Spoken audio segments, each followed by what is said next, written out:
Hello friends, मैं हूं doctor नवीन चंदा और स्वागत करता हूं आपका अपने यूट्यूब चैनल जीएस वर्ल्ड पे। आज का हमारा टॉपिक है फिर से तटीय मैदान। पिछले वीडियो में हम लोगों ने तटीय मैदान का अध्ययन किया और उसमें हम लोगों ने पश्चिमी तटीय मैदान का अध्ययन किया, लेकिन आज तटीय मैदान के तहत हम लोग पूर्वी तटीय मैदान का अध्ययन करेंगे।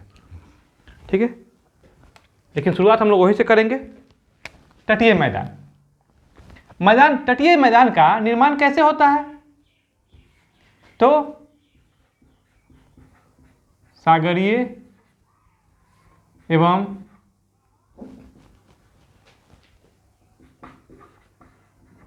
सागरीय निक्षेप से एवं नदी के डेल्टा से, नदी के डेल्टा के कारण, नदी के डेल्टा के कारण। ठीक है, तटीय मैदान का निर्माण कैसे होता है? तो सागरीय निक्षेप एवं नदियों के डेल्टाओं के कारण। तटीय मैदान को हम लोग दो भागों में बांट लेते हैं, जैसा कि पिछले वीडियो में हम लोगों ने किया था। तो पहला हो जाएगा पश्चिमी तटीय मैदान, पश्चिमी तटीय मैदान। दूसरा हो जाएगा पूर्वी तटीय मैदान,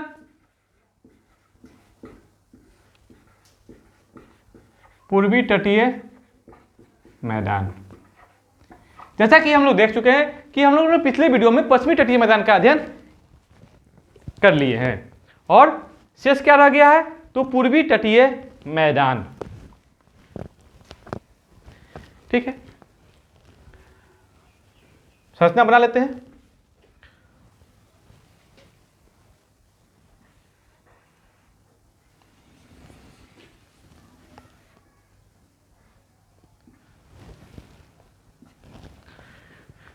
ये हो गया प्रायद्वीपीय भारत,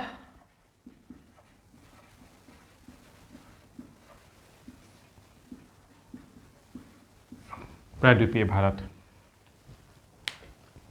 तटीय मैदान देख लेते हैं।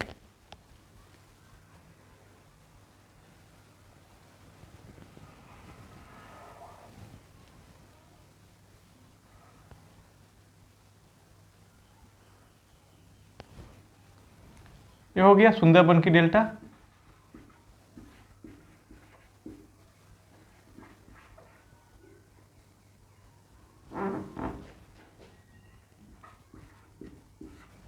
और ये हो गया कन्याकुमारी।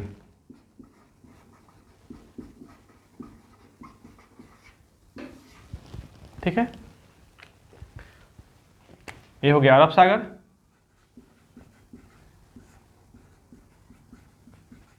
ये हो गया बंगाल की खाड़ी,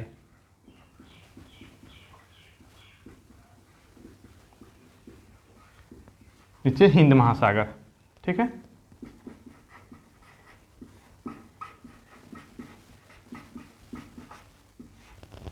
ये पूरब हुआ और ये पश्चिम हुआ।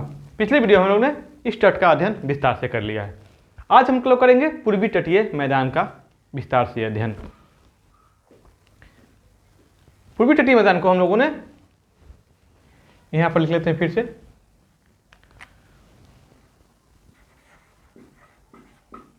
पूर्वी तटीय मैदान को हम लोग दो भागों में विभाजित कर लेते हैं। ठीक है, एक हो जाएगा उत्तरी सरकार तट, उत्तरी सरकार तटीय मैदान, और दूसरा हो जाएगा कोरोमंडल का तटीय मैदान, कोरोमंडल, कोरोमंडल का तटीय मैदान। ठीक है, इसको फिगर में लिखने का काम करते हैं। कन्याकुमारी से लेकर कृष्णा, ये हो गया कृष्णा का डेल्टा, कृष्णा नदी का डेल्टा। ये हो गया गोदावरी नदी का डेल्टा।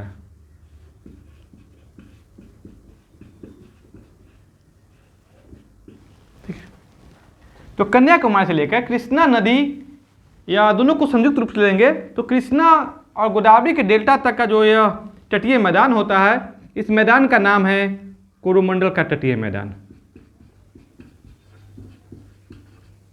कोरोमंडल का तटीय मैदान, ठीक है। और कृष्णा गोदावरी के डेल्टा के ऊपर में इसको कहते हैं उत्तरी सरकार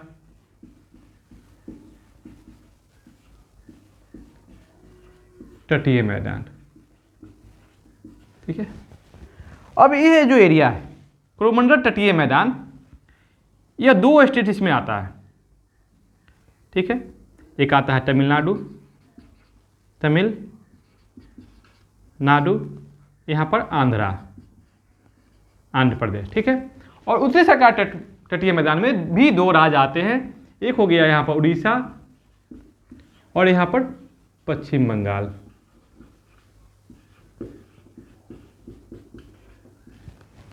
मैप क्लियर हो गया? लगभग मैप क्लियर हो गया, ठीक है। अब आते हैं हम लोग सबसे पहले डील करते हैं कि पूर्वी तटीय मैदान और पश्चिमी तटीय मैदान में अंतर क्या है। तो पूर्वी तटीय मैदान पश्चिमी तटीय मैदान की अपेक्षा अधिक चौड़ा है। क्यों? यह चौड़ा क्यों है?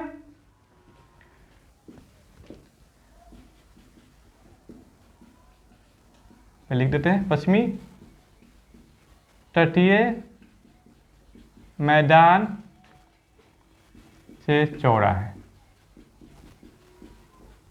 तो चौड़ा क्यों है?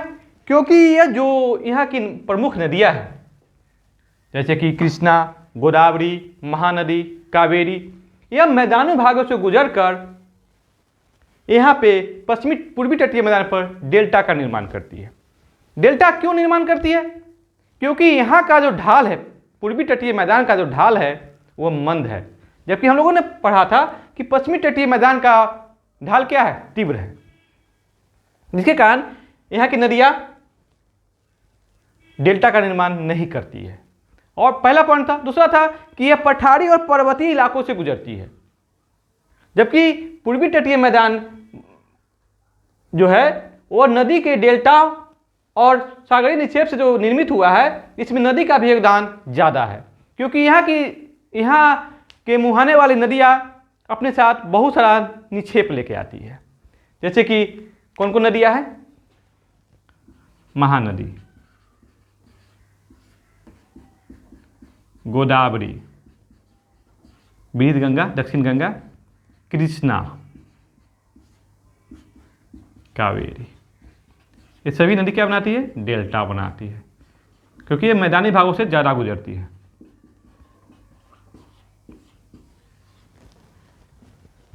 अरे बात समझ में? इसीलिए पश्चिमी तटीय मैदान की अपेक्षा यह अधिक चौड़ा है। क्यों चौड़ा है? क्योंकि यहाँ की मुहाना वाली नदियाँ डेल्टा का निर्माण करती है अपने मुहाने पे। अब आते हैं उत्तरी सरकार तटीय मैदान और कोरोमंडल तटीय मैदान का विस्तार से हम लोग वर्णन करेंगे, ठीक है। उत्तरी सरकार तटीय मैदान का विस्तार कहां से कहां तक है? विस्तार, ठीक है। तो इसको ले लेंगे कृष्णा गोदावरी के डेल्टा से सुंदरबन की डेल्टा तक,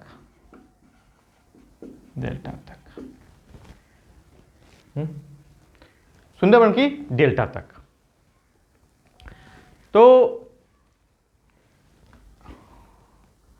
और यहां पर प्रमुख बंदरगाह भी है। बंदरगाह देख लेते हैं हम लोग। बंदरगाह सबसे पहले कोलकाता, कोलकाता बंदरगाह कोलकाता में ही, पश्चिम बंगाल में ही समुद्र पे एक बहुत बड़ा बंदरगाह है जिसका नाम है हल्दिया बंदरगाह, ठीक है। कहाँ है? तो दोनों पश्चिम बंगाल में। ठीक है, सॉरी इधर लिखना से अच्छा इसका रास्ता खत्म हो जाता है, वेस्ट बंगाल। अब आते हैं इसका, मैं यहाँ मैप पर दर्शा देता हूँ। यहाँ पर हो गया कोलकाता बंदरगाह,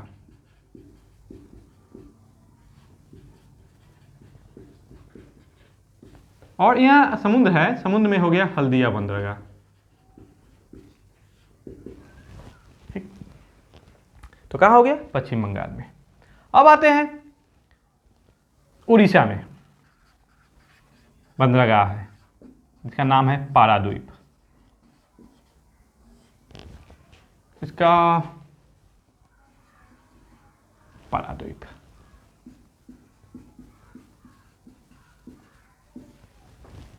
बराबर सवाल पूछे जाते हैं कि पारादीप बंदरगाह किस राज्य से संबंधित है, तो उड़ीसा राज्य से संबंधित है। और यह जो पूर्वी तटीय मैदान है, जिसको हम लोग दो भागों में विभाजित किए हैं, उत्तरी सरकार तटीय मैदान और कोरोमंडल का तटीय मैदान, ये दोनों भागों में खेती काफ़ी अधिक होते हैं, माने कि ये खेती के लिए उपयोगी है, खेती के लिए उपयोगी है। पश्चिमी तटीय मैदान की अपेक्षा ज़्यादा खेती के लिए ये उपयोगी है। ठीक है, अब आते हैं हम लोग कोरोमंडल का तटीय मैदान। इसका विस्तार कहाँ से कहाँ तक है? तो इसका विस्तार कन्याकुमारी से लेके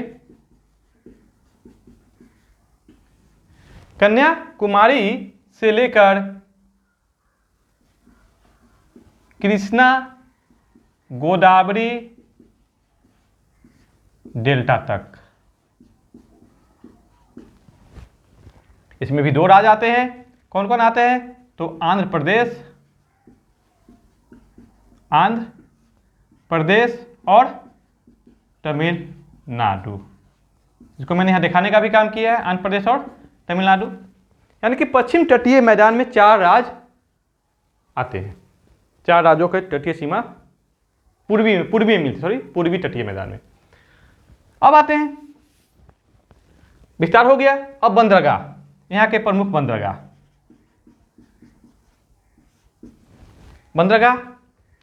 तो सबसे पहले लेते हैं विशाखापट्टनम।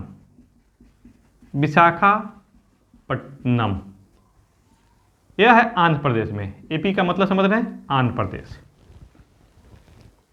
यह बहुत ही गहरा बंदरगाह है, भारत का सबसे गहरा बंदरगाह विशाखापट्टनम, जो कि आंध्र प्रदेश में स्थित है। अब आते हैं, और भी बंदरगाह है, जैसे कि चेन्नई बंदरगाह,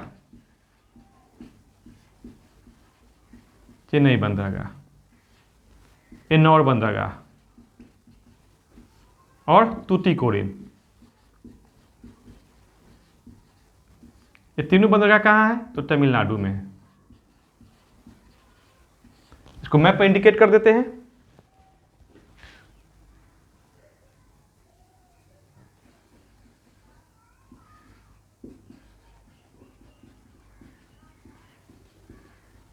विशाखापट्टनम बंदरगाह, ठीक है।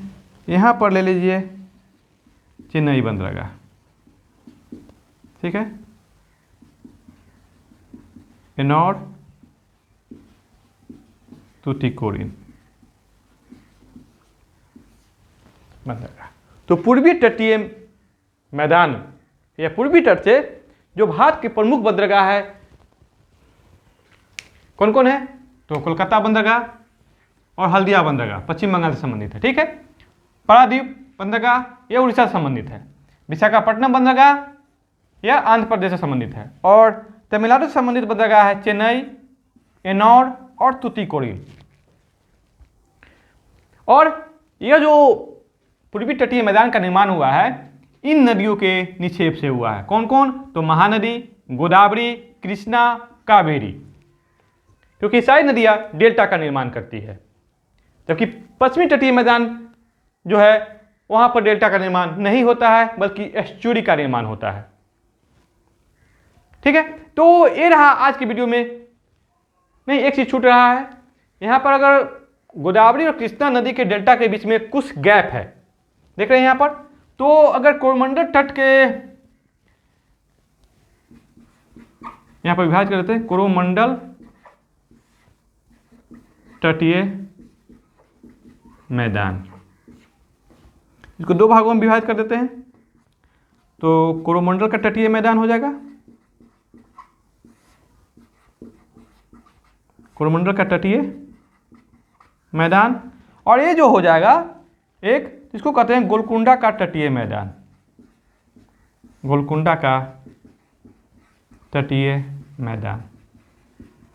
इसका विस्तार जो है गोलकुंडा का तटीय मैदान, ये कृष्णा नदी के डेल्टा से लेकर, कृष्णा डेल्टा से गोदावरी के डेल्टा तक है,